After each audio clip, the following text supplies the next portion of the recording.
오늘 우리에게 주시는 하나님의 말씀은 요한계시록 17장 1절에서 7절까지 말씀입니다. 신약성경 416페이지에 있습니다.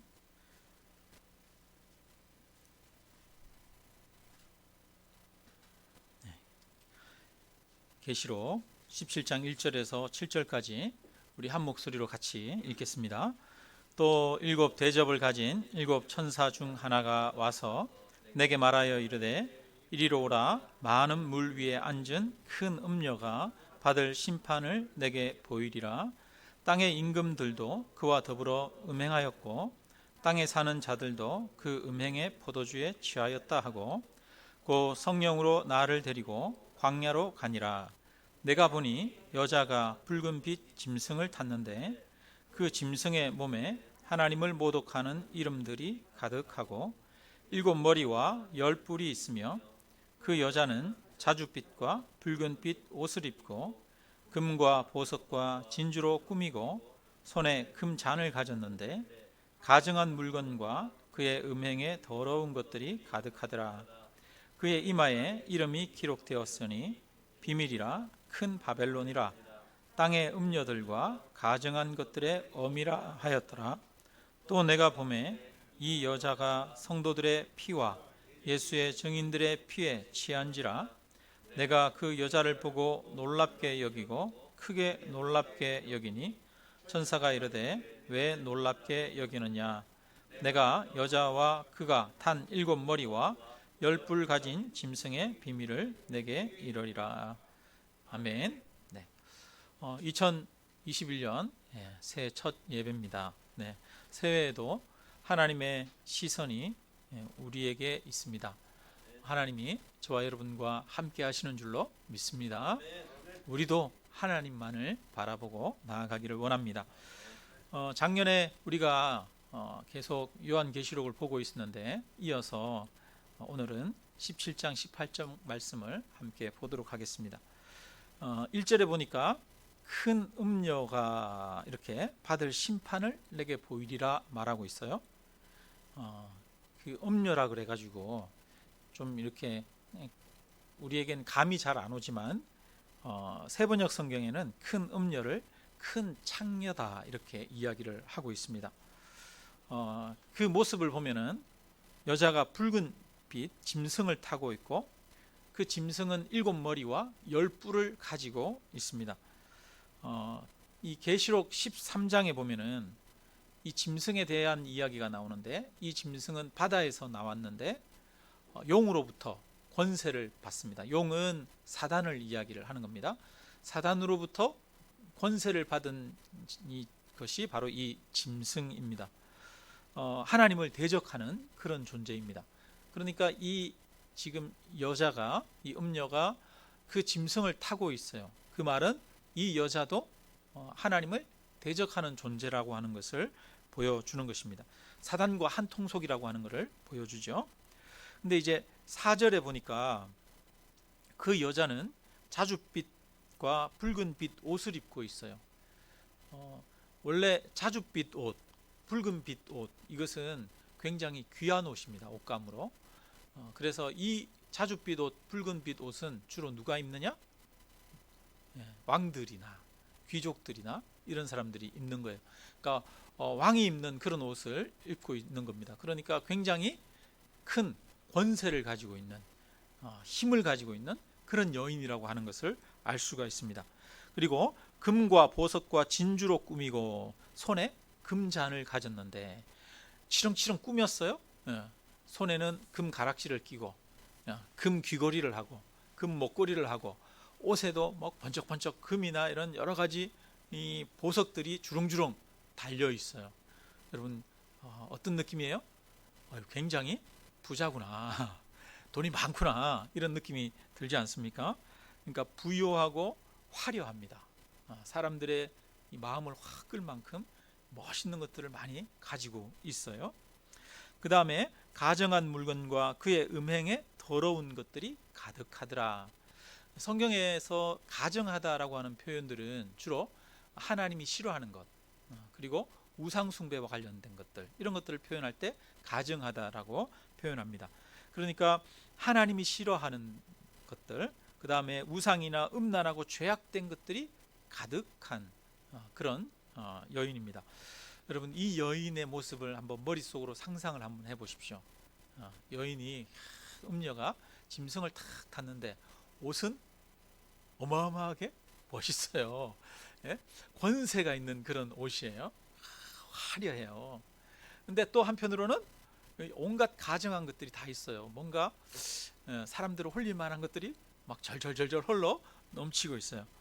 여러분, 이 여인은 여러분에게는 매력적으로 느껴집니까? 아니면 무섭습니까? 아니면 추하고 더럽게 느껴집니까? 한편으로는 그럼 추하고 더러운 면도 묘사하고 있지만 한편으로는 굉장히 지금 매력적으로 이야기를 하고 있는 거예요. 왕의 옷을 입고 있으니까 권력과 힘을 가지고 있는 것이고, 또 온갖 화려한 부요를 상징하고 있으니까 돈을 많이 가지고 있는 것이고, 우상과 음란과 죄악들이 가득한 것을 보니까 세상 사람들이 즐거워하는, 좋아하는 즐겁고 매혹적인 것들이 굉장히 많이 가지고 있는 겁니다. 그러니까 이 음녀는 바로 오늘날 세상 사람들이 가지기 원하는 것들을 다 가지고 있는 거예요. 그래서 이 음녀가 무엇을 상징하느냐? 5절에 보니까 그의 이마에 이름이 기록되었으니 비밀이라, 큰 바벨론이라, 이렇게 말합니다. 땅의 음녀들의 가증한 것들의 어미라, 이렇게 말하고 있어요. 여러분, 이 음녀를 다른 말로는 큰 바벨론이다, 이렇게 이야기를 합니다. 그러니까 이 음녀는 실제로는 어떤 한 인격인 사람을 이야기를 하는 게 아니라 다른 어떤 것을 상징하는 거예요. 어떤 것을 상징하는 거예요? 바벨론이라고 하는 나라, 제국을 상징하는 겁니다. 바벨론은 BC 539년에 멸망했어요. 그러니까 지금 요한이 이 예언을 하고 있는 이때보다 600년 전에, 이미 600년도 더 된 이전에 멸망한 나라가 바벨론입니다. 그런데 그 멸망한 나라를 가지고 지금 음녀다라고 이야기를 하고 있어요. 왜 바벨론을 가지고 음녀다라고 이야기를 하느냐? 왜냐하면 이 바벨론은 유다를 멸망시킨 나라입니다. 그리고 그때 예루살렘에 있는 성전을 무너뜨리고 이스라엘 백성들을 다 잡아가지고 포로로 끌고 가버렸어요. 그래서 이스라엘이 멸망했습니다. 이스라엘이 무너졌어요. 그게 누구에 의해서? 바벨론에 의해서.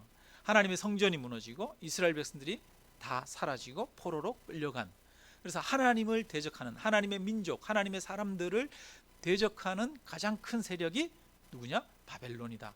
그것을 상징하고 있는 겁니다. 그래서 하나님을 대적하고 하나님의 백성들을 박해하는 사단의 종로로 타는 이 세상 나라를 상징하는 것이 바벨론입니다. 그래서 그냥 이 바벨론은 그냥 보통 이런 나라가 아니라 이 음녀는 어디에 앉아 있느냐면 많은 물 위에 앉아 있다고 합니다. 15절에 보니까 내가 본 바 음녀가 앉아 있는 물은 백성과 무리와 열국과 방언들이라, 이렇게 말해요. 이 음녀는 여러 백성들 위에, 여러 나라들 위에 딱 앉아 있는 거예요.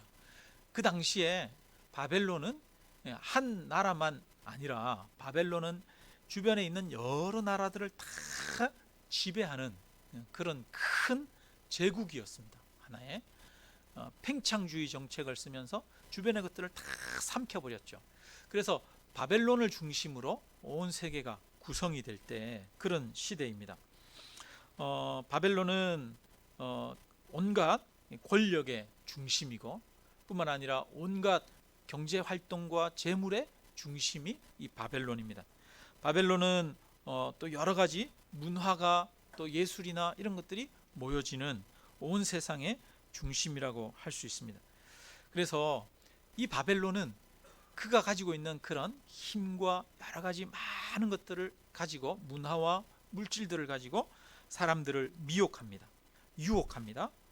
그래서 사람들을 그 향락과 즐거움에 빠지게 하는 자, 그래서 세상을 지배하는 그런 곳이 바로 바벨론입니다. 역사 속에서 이 바벨론은 BC 539년에 멸망했어요. 그렇지만 오늘날도 여전히 영적으로 이 바벨론은 존재하고 있을까요, 없을까요? 우리의 삶에 오늘날도 여전히 바벨론은 존재하고 있습니다. 사단은 이 바벨론을 통해서 우리에게 여전히 영향을 끼치고 있습니다. 그러면 요한이 계시록을 쓸 때 이 바벨론은 누구를 나타내는 걸까요? 로마를 나타내는 거겠죠. 공개적으로 로마를 향해서 로마가 무너졌다, 로마는 무너질 것이다, 이런 이야기를 할 수가 없잖아요. 이 당시에 로마가 세상을 지배하고 있었고, 그 다음에 요한은 로마에 의해서 지금 그 반모섬이라고 하는 곳에 유배를 가 있는 상황이니까 로마가 무너질 것이다 이런 얘기하면 바로 사형당하잖아요. 그러니까 직접적으로 로마를 표현할 수가 없어요. 그래서 은유적으로 비유를 들어서 표현합니다. 그 비유가 뭐냐? 바로 바벨론이라고 하는 비유지요. 이 로마는 당시에 권력의 중심지입니다. 그 당시에 모든 사람들이 로마로 가기를 원했겠죠. 성경에도 보면 바울도 로마를 가기를 원해요. 여러분, 바울은 왜 로마를 가기를 원해요? 이 로마가 모든 것의 중심이거든요. 복음을 전하려면 어디를 가야 돼? 로마에 가가지고 로마에서 복음을 전하면은 온 세상에다가 다 복음을 퍼뜨릴 수 있는 거거든요. 그러니까 바울도 심지어는 내가 로마에 가가지고 복음을 전해야겠다, 그렇게 해서 로마에 가기를 사모했거든요. 모든 것들이 모이는 그 중심지가 바로 로마입니다. 거기에는 큰 권력이 있습니다. 뿐만 아니라 수많은 이 경제가, 모든 돈들이 다 거기로 모이는 거죠. 그래서 돈을 벌려면 어디로 가야 돼요? 로마로 가야 되는 거예요. 지방에서 생산한 물건들을 어디에 갖다 팔아야 돼요? 로마에 갖다 팔아야 돼요. 그 당시에 로마는 굉장히 화려한 그런 도시였습니다. 온갖 즐거움, 온갖 향락이 있는 그런 곳이죠. 그 당시에 로마 귀족층들이 얼마나 욕망에 사로잡히고 뿐만 아니라 풍요로운 삶을 살았는지 그런 모습을 보여주는 그런 책들이 많이 있습니다. 심지어는 귀족들이 잔치를 하거나 그러면은 음식을 먹고 나서 배부르잖아요. 배부른데 사람이 참 음식은 많은데, 먹고 싶은 건 많은데 배가 부르면 더 못 먹으니까 또 어떻게 해요? 손가락을 넣어서 토하고 또 먹고 또 토하고 먹고 그랬다는 거예요. 그만큼 보통 저기 로마에서 멀리 떨어져 있는 그런 나라들, 작은 나라들은 참 먹을 것이 없어서 피폐함에도 불구하고 로마는 그런 향락을 즐기는 그런 곳이었다고 합니다. 로마에는 공중 목욕탕 문화 이런 것들이 발달하기도 하고요. 그 다음에 성적으로도 굉장히 타락한 그런 향락적인 도시였습니다. 요한은 이런 로마를, 이런 세상 나라를 무엇으로 표현하느냐? 음녀로 표현하고 있습니다. 음녀라고 하는 것은 성적인 죄를 말하는 것이 아닙니다. 음녀라고 하는 것은 다른 사람들을 죄로 미혹하는, 죄로 유혹하고 끌어들이기 때문에 이것을 음녀라고 합니다. 여자분들은 좀 기분 나쁠 수 있어요. 일부 예배 드리면서 이 성경에 이런 어떤 세상의 이 미혹의 성격을 음녀로 표현하고 있는 거예요. 그래서 이 음녀로 표현하고 있는 거 보면 좀 기분 나쁘시죠? 그랬더니 좀 그렇겠어요? 그랬더니 기분 나쁘대요. 우리 성도님들도 기분 나쁘십니까? 그러실 수 있을 것 같아요. 그러실 수 있어요. 근데 이제 이 당시에는 어떤 문화였냐 하면 이방의 우상을 이렇게 섬기잖아요. 바알 신을 섬기거나 아니면 뭐 아테네 신전에 가거나 어디 신전에 가면 신전에서는 항상 그 제사를 지내는데 거기 제사 지낼 때 섬기는 여자분들이 있었어요. 그 여자분들이 신전에서 신 앞에서 제사 지내는 의식 중에 하나가 성행위를 하는 그런 것이 있었습니다. 그래서 공식적으로 그런 그 신전에서 섬기는 성적인 일을 하는 그런 여사제들이 있었던 겁니다. 이제 그런 것들이 만연돼 있는 그런 사회예요. 그런 사회에서 사실 사람들이 얼마나 그것이 유혹이 됐겠습니까? 여자분들은 그런 거 유혹이 별로 안 되죠. 별로 안 같은 여인이니까 별로 유혹이 안 되겠지만 남자들 입장에서는 여러분 그거 엄청 유혹이 되잖아요. 정말 우리 하나님이 우리 사람을 만드셨을 때 남자와 여자를 만드셨고 자연스럽게 끌리게 만들었잖아요. 참 유치원생만 돼도 보니까 남자친구보단 누굴 좋아해요? 여자친구를 더 좋아해요. 자연스럽게 끌리잖아요. 사람은 자연스럽게 남자와 여자는 그렇게 끌리게 돼 있는데 그만큼 이 미혹적이라는 거죠. 유혹적이라는 거예요. 그것을 나타내기 위해서 이제 이런 표현을 쓴 겁니다. 왜냐? 그 당시 문화가 남성 중심의 문화이기 때문에. 그러니까 여러분 이해해 주시기를 바랍니다. 이해해 주시기를 바라고. 근데 여러분 그만큼 세상은 우리에게 유혹적이라는 거예요. 아주 미혹적이라는 겁니다. 사단은 사람들에게 여러분 무섭게만 접근하는 게 아닙니다. 때로는 이 음료는 권력을 가지고 있어요. 그래서 때로는 무섭게 접근합니다. 억압하고 박해하고 강제하기도 합니다. 그런데 사단은 때로는 미혹합니다. 거짓으로 속입니다. 교묘하게 다가옵니다. 그래서 그런 어떤 사단의 성격, 그것을 음료로 표현하고 있습니다. 그래서 이 음료의 손길에서 벗어나는 것은 쉬운 일이 아닙니다. 그런데 많은 사람들이 거기에 빠져드는 거죠. 음료에 빠져드는 거예요. 사단에게 많은 사람들이 빠집니다. 오늘날 수없이 많은 사람들이 그 사단의 종로로 타고 있는 것 아닙니까? 오늘날 이 땅에 대부분의 사람들이 그 사단에게 미혹되어서 살아갑니다. 심지어는 교회를 다니는 사람들도 하나님을 섬기는 듯하지만 실제로는 자기 배를 섬기고, 그죠? 자기 이기심을 따라서 살아가는 경우가 얼마나 많이 있습니까? 세상에서 세상의 욕망을 구하는 그런 경우가 얼마나 많이 있습니까? 그러니까 그만큼 이 음료는 힘이 강력한 겁니다. 굉장히 강력해요. 이 음료가 무엇을 탔어요? 짐승을 올라타고 있어요. 짐승은 하나님을 대적하는, 사단으로부터 힘을 부여받아서 하나님을 공개적으로 대적하고 모든 사람들이 이 짐승을 섬기도록 만들었던 그 짐승 아닙니까? 그 짐승을 누가 올라타고 있어요? 음료가 올라타고 있어요. 그러니까 이 세상의 힘을 이야기를 하고 있는 겁니다. 권력의 힘, 돈의 힘, 여러 가지 즐거움과 쾌락의 힘을 이야기를 하고 있는 거예요. 그런 세상 자체는 정말 강력한 힘을 가지고 있습니다. 그 유혹에 넘어가지 않을 사람들이 없는 거죠, 거의. 에스키모인들이 이리를 사냥하는 방법이 있다고 합니다. 이리를 사냥할 때 그냥 칼 한 자루와 짐승의 피 조금을 가지고 이리를 사냥한대요. 칼을 가지고 이 추운 그 날씨에 칼에다가 피를 이렇게 바르면 됩니다. 그래서 얼리고 또 얼리고 또 발라서 얼리고 이렇게 해가지고 칼을 피로 완전히 덮어가지고 보이지 않도록, 칼날이 보이지 않도록 그렇게 한 다음에 그 칼날을 땅에다가 깊숙이 박아 놓는데요. 그렇게 박아 놓으면은 이 늑대가 와가지고 피 냄새를 맡고 와서 그 칼날에 혀를 이렇게 댄다는 거예요. 그러면 그 칼날이 얼어붙어 있어가지고 혀가 딱 붙어버리고, 이렇게 한번 이렇게 살짝 핥으면 그 날카로운 칼날 때문에 혀에 상처가 나고, 그런데 그 차가움 때문에 이 늑대가 혀로 이렇게 핥아서 자기가 피가 나는데도 잘 못 느낀다는 거예요. 이렇게 핥다 보면 거기서 자기 피가 흘렀는데 그 맛에 또 취하는 거예요.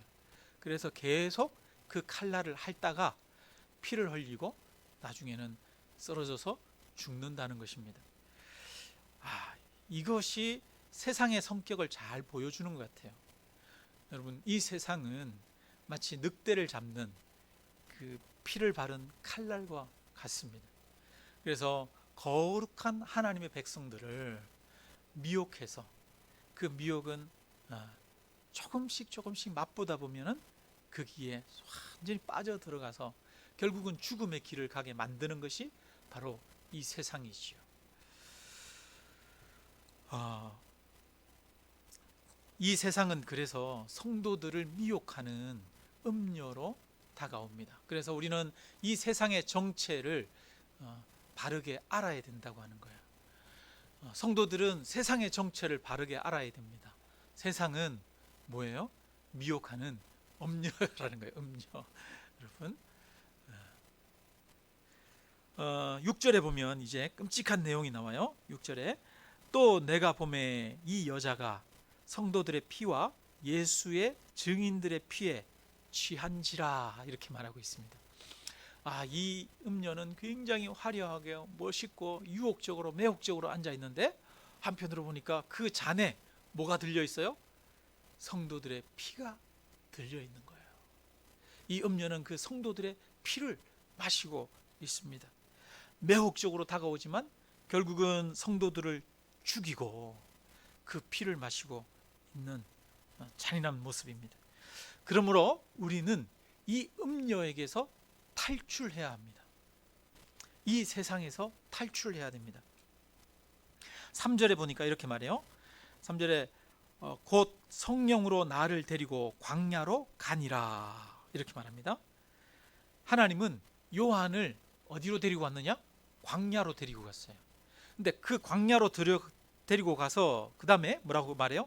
내가 보니 여자가 붉은 빛 짐승을 탔는데 이렇게 말합니다. 광야로 갔더니 이 여자의 정체가 보이기 시작합니다. 여러분, 광야는 이 세상의 권세와 세상의 즐거움, 세상의 만족을 벗어난 곳입니다. 하나님을 홀로 만나는 곳이 광야입니다.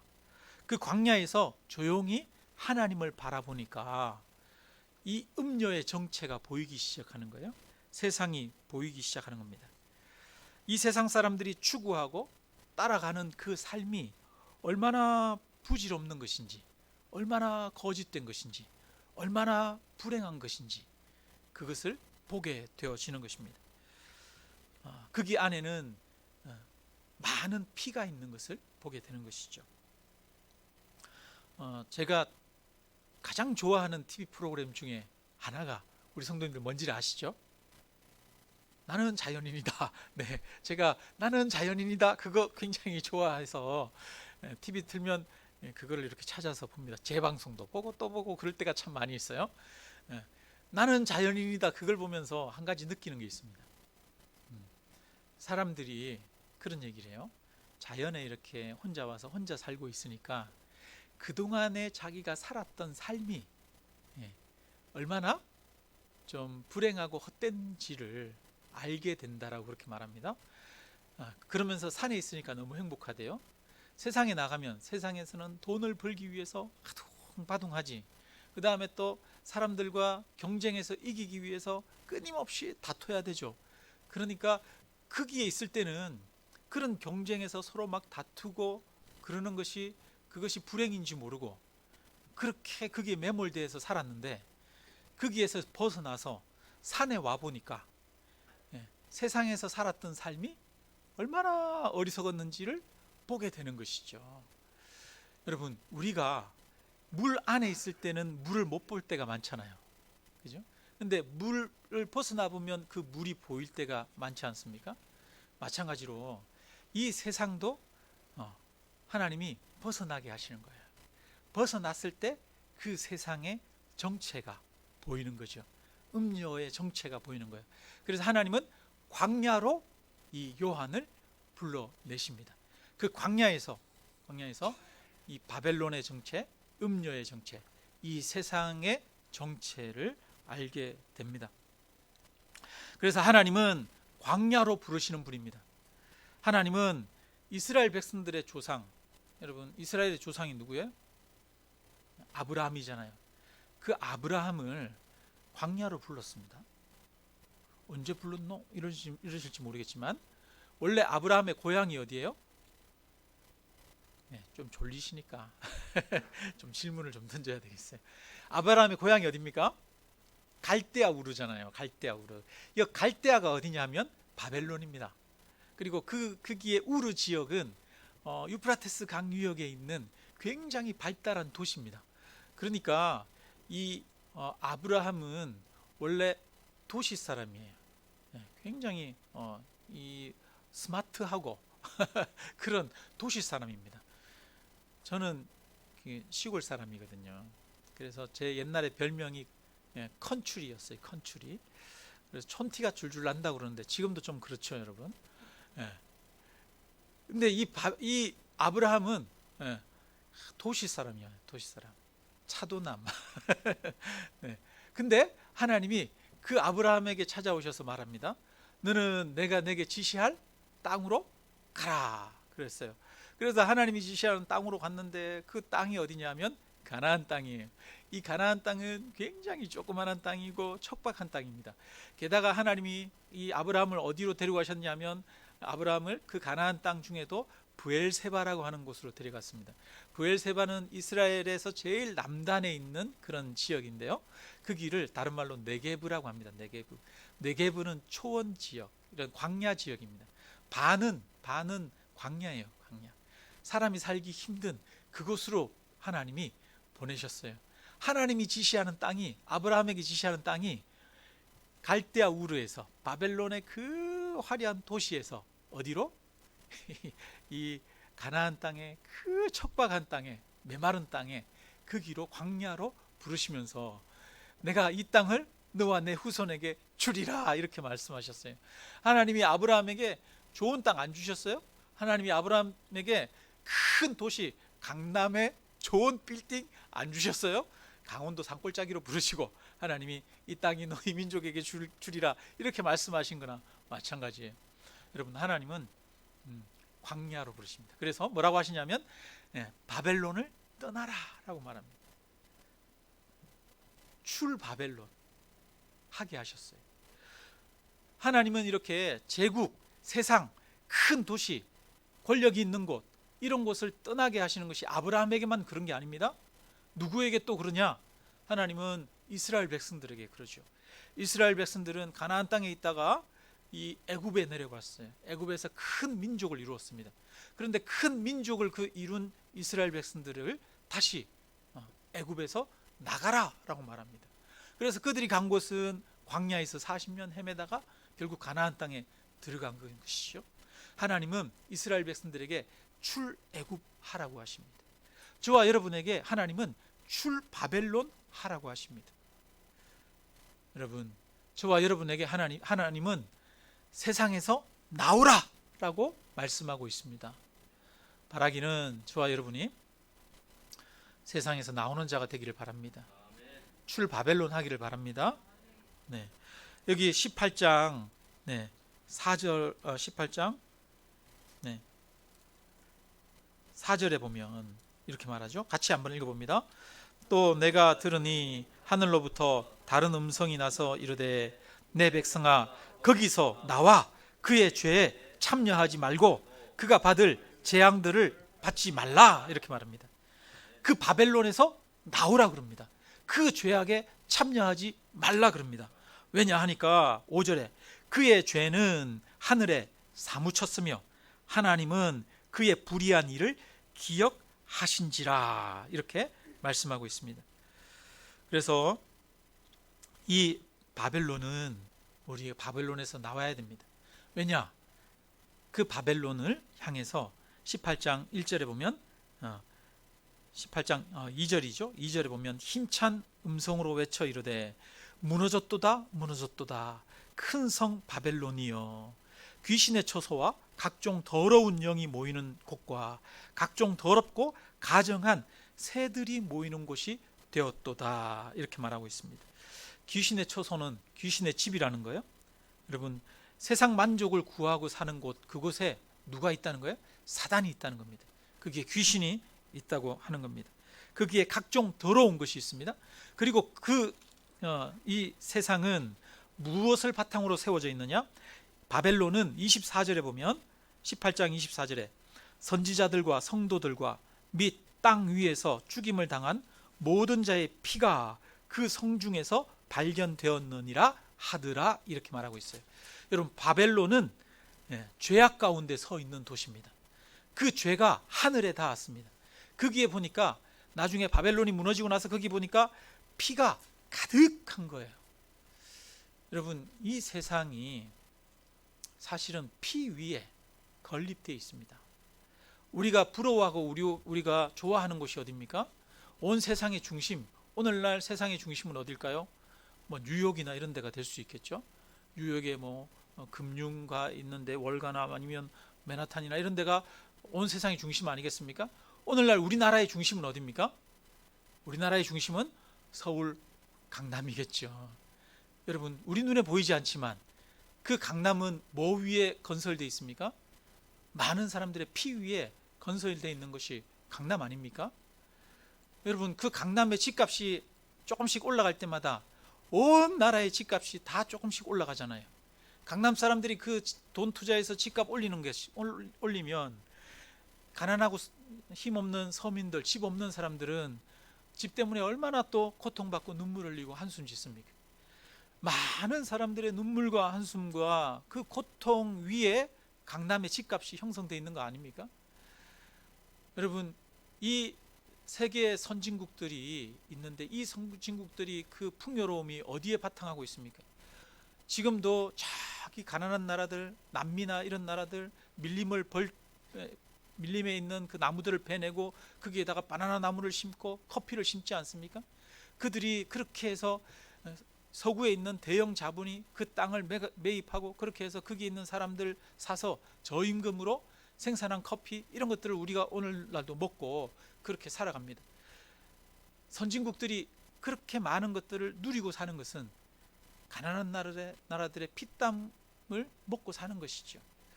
그래서 사실은 권력이 모여 있는 곳, 물질이 모여 있는 곳, 그런 것들은 은밀하게 보면 수없이 많은 사람들의 눈물 위에 서 있고 피땀 위에 서 있는 것이기도 하다는 겁니다.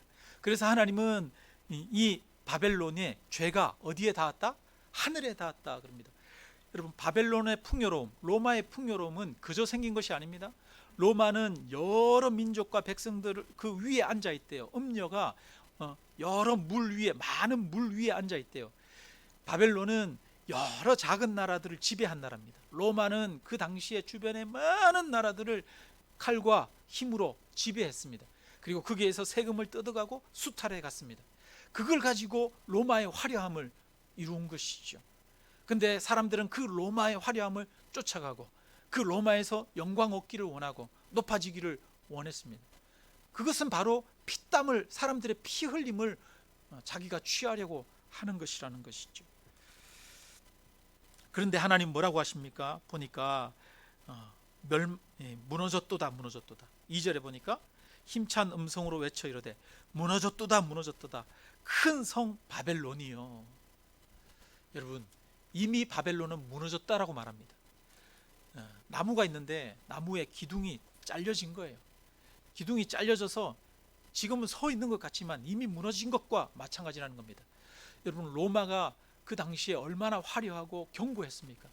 사람들의 보기에는 그 로마가 무너지지 않을 것처럼 보였어요. 그런데 하나님은 그 로마가 바벨론이죠. 그 바벨론이 무너졌다라고 말합니다. 사람들은 무너지지 않을 것 같은 그 로마가 실제로 무너졌습니까? 안 무너졌습니까? 무너졌습니다. 세상 나라는 이것처럼 멸망합니다. 무너집니다. 여러분, 무너지는 줄로 믿습니다. 여러분, 우리가 아무리 재물을 많이 쌓아도 그것은 무너집니다. 우리가 아무리 권력을 많이 쌓아도 그것은 다 무너집니다. 우리가 이 땅에서 아무리 즐거움을 많이 추구하고 해도 그것은 다 무너지는 것들입니다. 세상 나라는 무너진다는 것을 보여주고 있습니다. 여러분, 중국이 무너질까요? 안 무너질까요? 중국이라고 하는 나라 무너지겠죠. 미국이라고 하는 나라 무너질까요? 안 무너질까요? 무너집니다. 세상의 모든 나라들, 힘 있고 권세 있고 무력을 가지고 있고 돈을 가지고 있어도 다 무너집니다. 결국은 무너집니다. 우리의 눈에는 도저히 안 무너질 것처럼 보이죠. 그러나 하나님이 보실 때에는 이미 그것은 무너졌다라고 말합니다. 왜? 거짓되고 가증한 것이기 때문에, 진리 위에 서 있지 않기 때문에, 인간의 거짓된 이기심 위에 서 있기 때문에 그것은 무너진 것이다 라고 말합니다. 여러분, 바벨론이 그때 굉장히 강력한 나라였어요. 도저히 무너지지 않을 것 같은 나라입니다. 순식간에 막 주변 나라들을 막 삼켜버렸어요. 막. 그런데 이 바벨론의 마지막 왕이 누구냐면 벨사살 왕이거든요. 벨사살 왕이 그 마지막 날 밤에도 성경에 보면 다니엘서에 나오는데 막 그 귀족들 1000명을 모아놓고 잔치를 벌입니다. 그러면서 예루살렘 성전에서 가지고 온 금그릇, 은그릇 이런 거 가지고 와서 거기에다가 부어서 술을 마시면서 막 잔치를 하는데 벽에서 손이 하나 딱 나오잖아요. 여러분 다니엘서 보면 나오죠. 그 손이 글씨를 쓰는 거예요. 메네 메네 데겔 우바르신. 그거는 왕이 저울에 달았는데 부족함이 보였다. 무게가 부족하다. 그 말은 하나님이 보시기에 왕이 부족하다. 그래서 그 나라가 끝이 났다. 그런 말입니다. 이 그 벨사살 왕이 망하기 전날까지, 나라가 무너지기 전날까지 안 무너질 줄 알고 귀족들 모아놓고 잔치 벌리고 있었어요. 잔치. 왜냐? 이 바벨론 성은 그 성 주변에 천연의 요새거든요. 유프라테스 강이 이렇게 흘러가지고 강이 막아주기 때문에 천연의 요새예요. 이거는 도저히 함락이 안 돼, 이렇게 생각을 하고 있었어요. 근데 페르시아의 고레스 왕이 저 위에서 물길을 막아버린 거예요. 물길을 막아버리고 물길을 다른 데로 돌려버리고 그 천연의 요새 같은 그 바벨론 그 성을 하루아침에 그냥 함락을 시켜버린 거예요. 벨사살 왕이 귀족들 모아놓고 잔치하는 그날, 그래서 바벨론이 하루아침에 무너졌어요. 그리고 그 무너진 바벨론을 보면 여기 18장이 뭐냐 하면 맷돌같이, 연자 맷돌같이 바다에 던질 거라고 그러거든요. 연자 맷돌은 그냥 집에서 쓰는 이런 맷돌이 아니라 큰 소나 말이 이렇게 돌리는 맷돌이에요. 그러니까 큰 막 집채만한 이런 맷돌이 바다에 던져졌어요. 그러면 다시는 그 물 위에 떠오르겠습니까? 안 떠오르겠습니까? 안 떠오른다는 거거든요. 그것처럼 그 화려했던 바벨론, 온 세계 열방을 다 다스렸던 그 바벨론이 지금은 그냥 완전히 역사 유적이 되어버렸어요. 그 바벨론 성이 고고학적으로 그 발굴하는 그런 도시일 뿐 사람이 살지 않는 그런 폐허가 되어버렸습니다. 맷돌처럼 바다에 던져졌어요. 이것처럼 하나님의 심판은 반드시 이루어지고 무섭도록 참혹하게 이루어지는 줄 믿습니다. 뿐만 아니라 그래서 하나님의 심판은 어떻게 이루어진다? 도적같이 오리라 말합니다. 갑자기 무너지는 거예요. 갑자기. 우리 여러분 삼풍백화점 아시죠? 우리 안나페는 삼풍백화점 모르죠? 우리나라에 1995년인가 그 서초동에, 강남에 백화점이 하나 있었어요. 삼풍백화점이라고. 지상 5층, 지하 3층짜리 큰 그런 백화점이었는데 그 백화점이 갑자기 그냥 하루아침에 확 무너져 버렸어요. 화르르 무너져 버렸어요. 그래서 거기에서 순식간에 500명 이상이 거기서 사망하고 1000명 가까운 사람들이 다치고 그렇게 했던 사건이 있었습니다. 그 상품 백화점, 온갖 좋은 물건들, 비싼 물건들, 명품들 가득한 그 백화점이 하루아침에 그렇게 무너질 거라고는 아무도 생각 못했어요. 근데 그 백화점이 하루아침에 무너져 버렸습니다. 그래서 그것처럼 이 바벨론이 그렇다는 거예요. 이 세상 나라가 그렇다는 거예요. 그래서 이 세상의 성격을 보여주고 있는 겁니다.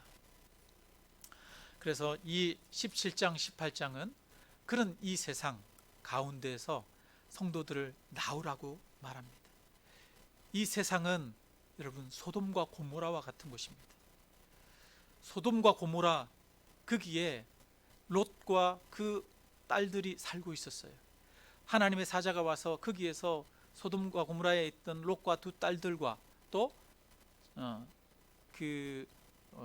정혼한 사위를 불러놓고 이 성이 내일은 망할 것이다. 나가라 라고 말합니다. 근데 아침이 되어도 롯도 안 나가고 머뭇거리고 있는 거예요. 그래서 천사가 억지로 끄집어서 내놨죠. 근데 결국 그 사위들은 웃으면서 나가지 않았어요. 그래서 아침이 되자 불과 유황이 떨어지면서 그 소돔과 고모라가 완전히 멸망해버리고 말았습니다. 지금도 사해 바다 안에 그런 침몰한 그런 흔적 없는 그런 도시가 되어 버렸습니다. 이것처럼 하나님의 심판, 그것은 이 세상을 향한 심판입니다. 소돔과 고모라는 이 세상을 보여주는 것입니다.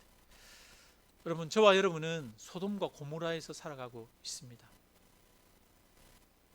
그래서 우리는 소돔과 고모라에 마음을 두면 안 됩니다. 그 소돔과 고모라에서 나와야 합니다. 여러분, 그러면 우리는 어떻게 해야 됩니까? 저 산으로 가야 됩니까? 소돔과 고모라에서 나오는 것은 산으로 나오는 게 아니라, 그러면 우리가 살 수 없잖아요. 또 우리는 이 땅에 살아가면서 전도도 하고 사람들을 구원하고 그렇게 살아가야 되잖아요. 그러면 소돔과 고모라에서 나오는 건 무엇입니까? 바로 이 땅을 살아가는데, 이 땅에 살아가는 것이 이 땅의 권력과 이 땅의 화려함과 이 땅의 즐거움을 목적으로 살아가는 것이 아니라 하나님의 영광과 그 뜻을 바라보며 그것을 위해서 살아가는 삶이 바로 소돔과 고모라에서 나오는 삶인 것입니다. 그것이 바로 출바벨론입니다. 그것이 바로 오늘날 우리가 이루어야 할 출애굽입니다. 여러분, 우리는 2021년 한 해가 하나님의 영광을 바라보면서 나아가는 저와 여러분이 되시기를 주님의 이름으로 축원합니다. 여러분, 반드시 출바벨론, 출애굽을 해야 합니다. 여러분, 바벨론 안에서 살아가는 삶은 소돔과 고모라 안에서 살아가는 삶과 같습니다. 무너졌도다 무너졌도다 라고 말합니다. 연자 맷돌을 바다 가운데 던진 것과 마찬가지라고 말합니다. 여러분, 우리가 이 땅의 즐거움, 이 땅의 것들을 쫓아서 살아간다면 반드시 우리의 삶은 멸망하고 말 것입니다. 그런데 오늘날 이 소돔과 고모라는 교회 안에 들어와 있을까요, 없을까요? 바벨론은 교회 안에 들어와 있을까요, 없을까요? 여전히 바벨론은 교회 안에도 들어와 있습니다. 우리의 마음에도 들어와 있습니다. 이 바벨론은 얼마나 강력한지 모릅니다. 얼마나 강력한지. 그렇죠? 그래서 두아디라 교회를 보면 자칭 여선지자 이세벨을 용납한 것과 그렇게 이야기하거든요. 그 이세벨이 누구예요? 음녀잖아요. 음녀. 교회들이 이 음녀를 용납하더라는 거예요. 교회들이 이 바벨론을 용납하더라는 거예요. 그래서 우리가 교회 나와서 기도할 때 우리 기도의 주 내용이 뭡니까? 하나님 요거 주세요, 저거 주세요, 하나님 돈 좀 주세요, 하나님 건강 주세요. 사실 우리가 살아가는 데 있어서 가장 필요한 게 뭐예요? 첫째는 건강, 둘째는 돈. 여러분, 우리 기도 제목 중에 많은 부분이 뭡니까? 건강, 돈, 이거잖아요. 여기서 벗어나기 참 힘들잖아요. 그러니까 사실은 여러분, 바벨론은 굉장히 거대한 힘이에요. 음녀는 굉장한 힘을 가지고 있습니다. 저와 여러분, 우리 모두가 음녀에게서 자유로울 수 없어요. 바벨론에게서 자유롭지 않습니다.